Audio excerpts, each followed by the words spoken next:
Hello guys! Welcome to my YouTube channel. Ngayon ay tuturuan ko kayo kung paano mag-book sa Move It.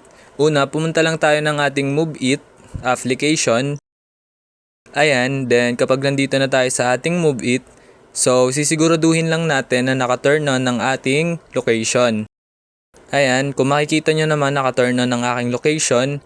So ayan, then paano nga ba mag-book? So i-click lang natin ito, Moto Taxi. Kung gusto nyo ay motor. Ayan, then kapag naklik na natin yung Moto Taxi, makikita nyo dito yung where to, which is eto. Ayan, i-click lang natin yung where to. Ayan, ibig sabihin yan is kung saan kayo papunta. So halimbawa, papunta ako sa Gongcha Fort, Victoria. Ayan, lalagay ko lang dito. Then kapag nalagay ko na yung Gongcha Fort, so ayan, kung makikita nyo, ito naman is kung saan kayo pipick upin. So ayan, pick up at, so ito yung location ko ngayon, so dito ako magpapapick up. So i-click ko yung choose this pick up. Then kapag naklik na natin yung choose this pick up, kung makikita nyo naman, ang bayad daw papunta sa Gongcha Port is 50. Ayan, kung makikita nyo naman, ito. Then ganito siya kalayo.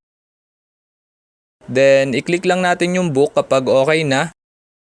Then kapag naklik na natin yung book, so looking for a ride, so naghahanap lang ng rider or kinoconnect lang tayo sa mga rider, so wait lang natin yan.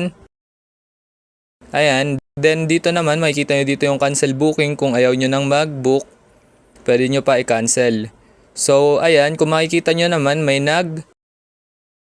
nag-connect na sa atin na rider, so siya yung rider na papunta sa atin, so siya yung maghahatid. Diyan tayo sasakay. So wait lang natin yan hanggang makapunta sa location natin, sa pick up point. Then, ayun lang guys, ganun lang na mga dali mag-book dito sa Move It. Ayun lang, thanks for watching. Subscribe for more videos like this. Thank you!